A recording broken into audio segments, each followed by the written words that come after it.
everyone. Welcome to the very first episode of Fan in Progress. I'm your host, Kimberlee Whitt, and I want to start by sharing a little bit about why I created this podcast. I've always loved the energy of sports, the way the games bring people together, and the pride of cheering for your team, and the fun of being in the stands. But I'll be honest, I've often felt like I was missing something. Have you ever sat in a room where everyone seems to be knowing all the plays, the stats, the history, the athletes, all the things that are going on, and you're just there cheering along, shaking your head, nodding, hoping you don't look lost? That's been me more times than I can count. So instead of letting that stop me, I've decided to lean into it. So Fan in Progress is about embracing that feeling and turning it into a journey. I want this to be a space where we learn the game together, ask the questions that might seem simple, and remind ourselves that being a fan isn't about knowing it all. It's about passion, connection, and enjoying the ride. So each week, you'll hear from me, sometimes in solo episodes where I talk about the ups and downs of learning sports and how it connects to life, and sometimes in interviews with people who can share the insights from behind the scenes. So, my goal for this is to feel like sitting down with a friend who is figuring out right along with you. For this very first episode, I want a guest who could really set the stage when it comes to sports. So, with that being said, I am so happy to be joined today by Sean Cartell. Sean is the Senior Associate Athletics Director for Strategic Communications and Chief of Staff at University of Texas at San Antonio. Since joining the Roadrunners in 2023, he has overseen communications, broadcasting, creative, and marketing, and plays a key role in game day operations at the Alamodome. What I love about Sean in his interview is how much he focuses on storytelling and community, the very thing that makes sports approachable and meaningful to fans like us. So, in our conversation, you'll hear about UTSA football's rise over the years, how storytelling creates deeper fan connections, and why you don't need to know every detail of the game to belong. It's exactly the kind of reminder I wanted to start this podcast with. So, whether you're a lifelong roadrunner or just starting to learn the basics of football, I'm so glad you're here. So, let's get started.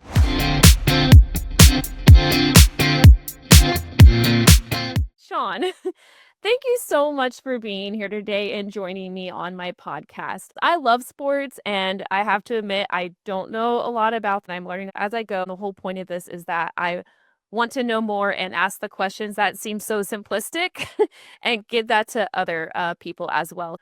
Yeah, it's my pleasure. Thank you so much for thinking of me and us, and looking forward to a good conversation. Can you tell me a little bit about what you do at UTSA and what your role looks like when it comes to football or sports in general for that? I'm our Senior Associate Athletics Director for Strategic Communications, and I'm also our Chief of Staff to our Vice President for Intercollegiate Athletics. I support our Athletics Director both in terms of strategy and communications.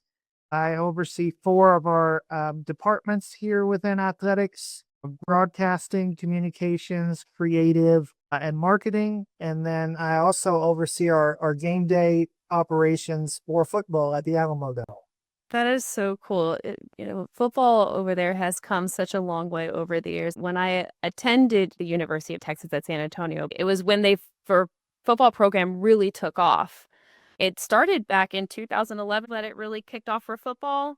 That's right. 2011 was the first season. I think it's easy for people to forget how young this program is because of the success that they've had.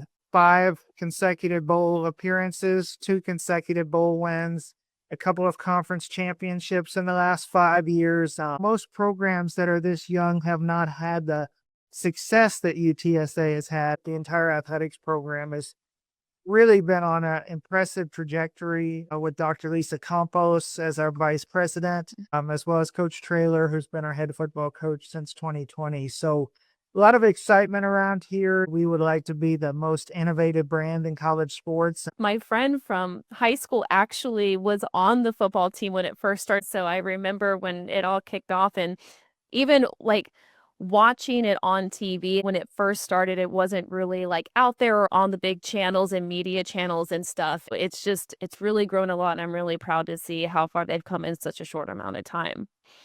The move to the American Conference in the summer of 2023 really accelerated the visibility and the brand of this program.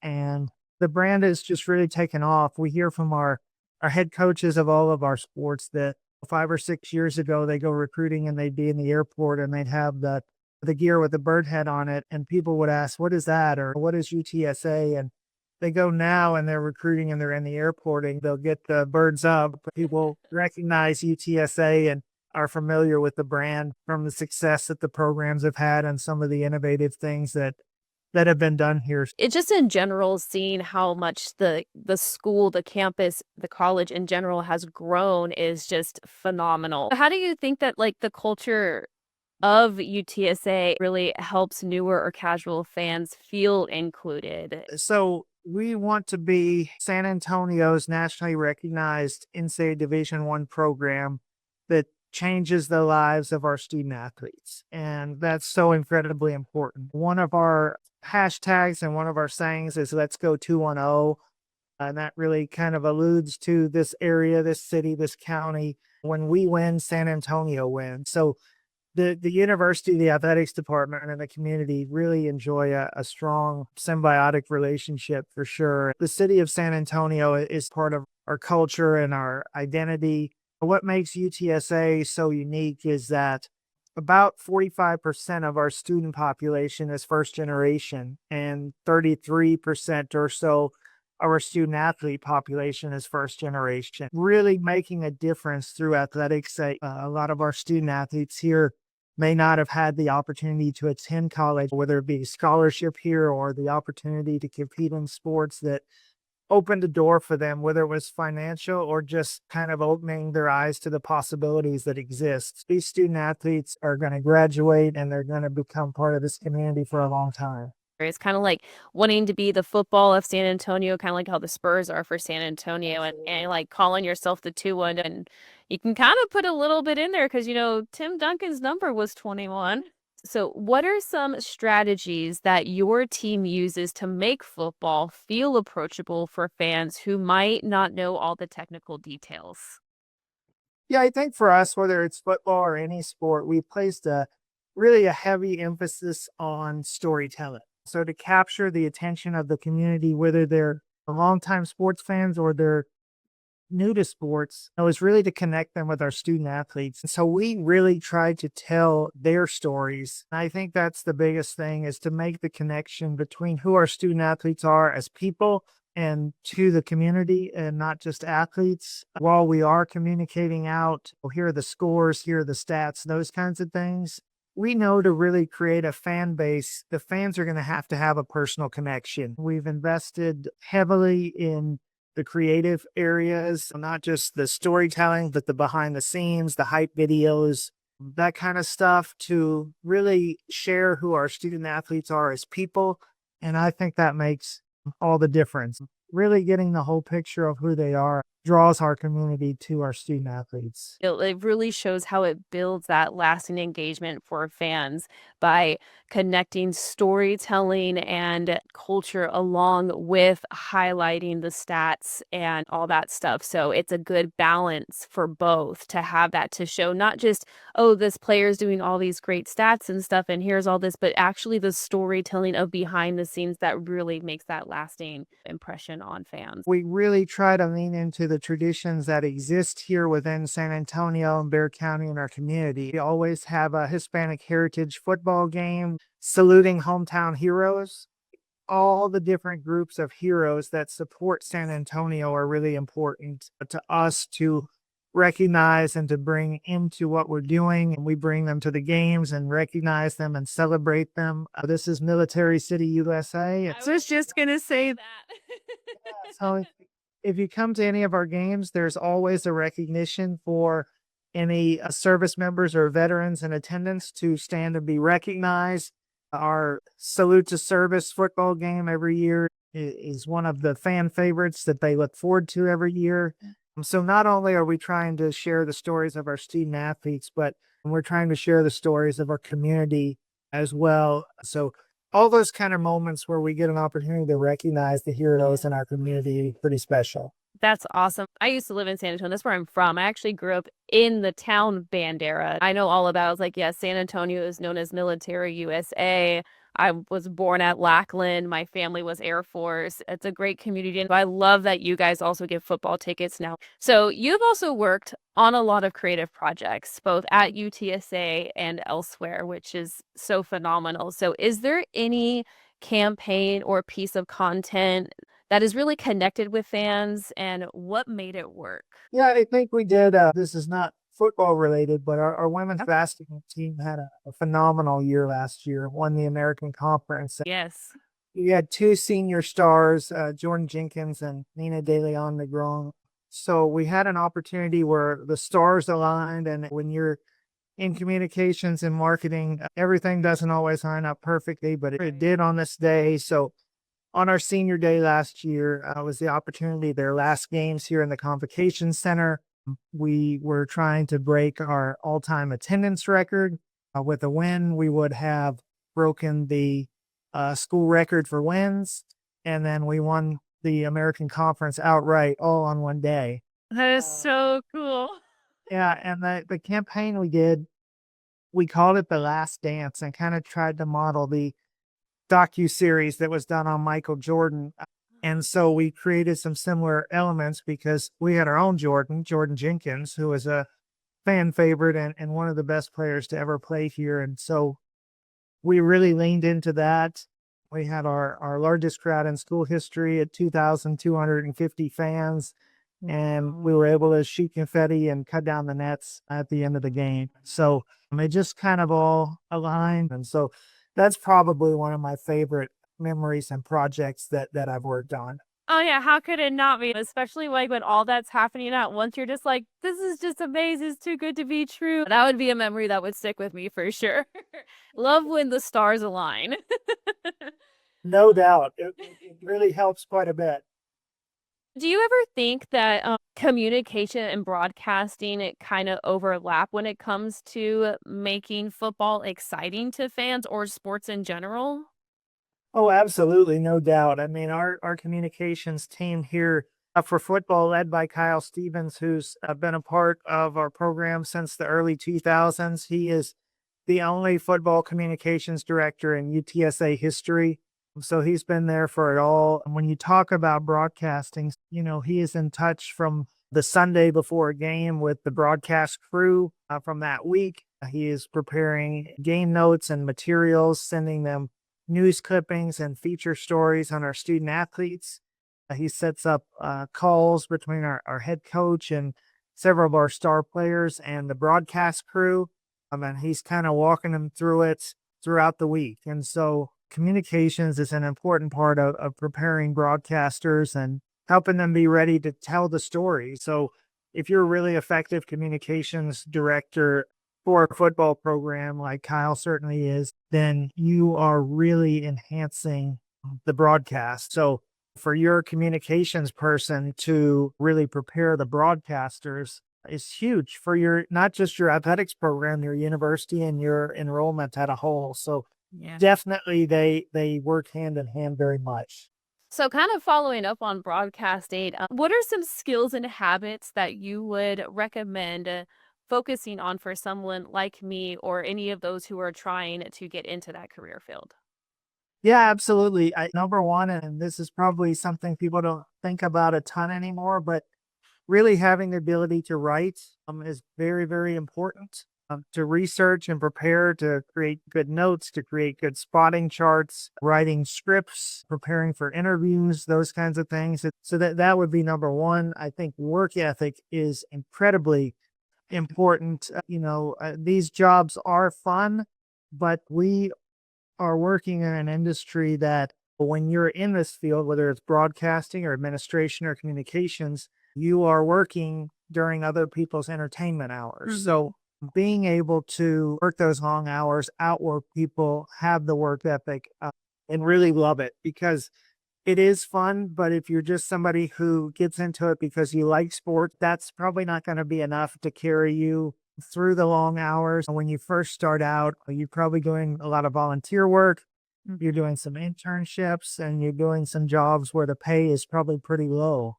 So you have to have the work ethic and the passion for it. I think just seeking out opportunities and getting involved. If you can get your foot in the door, get experience, that experience is the most important thing you can have. The connections that you make, people that you meet one place, you will meet somewhere else where you're working or trying to get a job. So those are the biggest things that stand out to me. I agree so much. I grew up that your work ethic makes you who you are. You put in the time, you bust your ass, basically Yeah. to get to where you want to go. And it's so hard because sometimes I do see that we are unfortunately around generations that they don't have the work ethic. They just want to do it because it sounds fun. But I'm over here and I'm not going to lie, I'm in my 30s, but I'm like, you know what? It's never too late. This is what I want to do. I don't know what that looks like. And I would just love that opportunity because you might not be able to start where you want. But if you can get your foot in the door somewhere that can get you a connection, because I'm all about if you starting at the bottom and working your way to the top. And sometimes people want to start at the top, and that's not how it works. You bust your butt and you show your worth and to get you to where you need to go.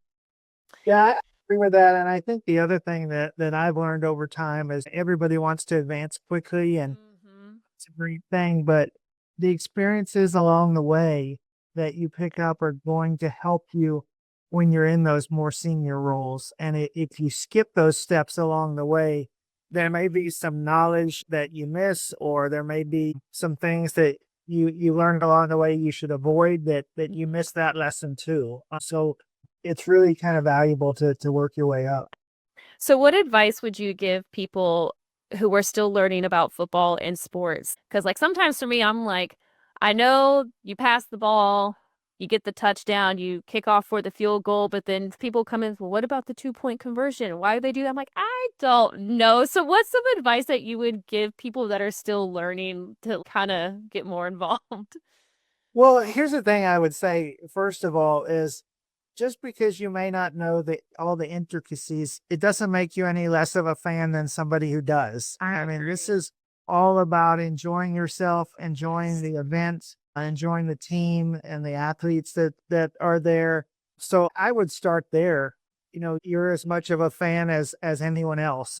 Whether you know all the schemes or all the trivia, it really doesn't matter. I think just learning as much as you can. The more you watch, the more you're around, the more you read about it, the more you pick up. Football, particularly, has a lot of complexities, and that's why the coaches coach. And if you have people around you, ask questions. Don't be afraid to ask questions about what you don't know, because that's how you learn. My experience has been that people are more than willing to help educate and answer questions and provide guidance when people ask for that. I actually just learned about all that with baseball. I was watching LSU in the World Series and I was visiting my dad in Louisiana. And so when I was watching the World Series with my dad, I was sitting there like, okay, tell me. So I learned what was considered a strike versus a ball. 'Cause I'm like, he didn't hit it. And he goes, no, you got to watch the level. I'm like, oh, so then I was like, all right, now I'm catching on. So like you said, don't be afraid to ask because people are willing to teach. And it is all about fun. I can sit there and have fun watching my favorite team all day long. I may not always know what's going on, but it's all part of the fun and just watching them, win, hopefully, or if not, you had a good time. No doubt. And, Jeffrey Michelle and our marketing fan engagement team has been building a new student section for UTSA at all of our sporting events called the Birdcage, really trying to get our students involved. And so Yes, yeah. you can come and have fun with your friends, whether you feel like you have a lot of knowledge about the sport or not.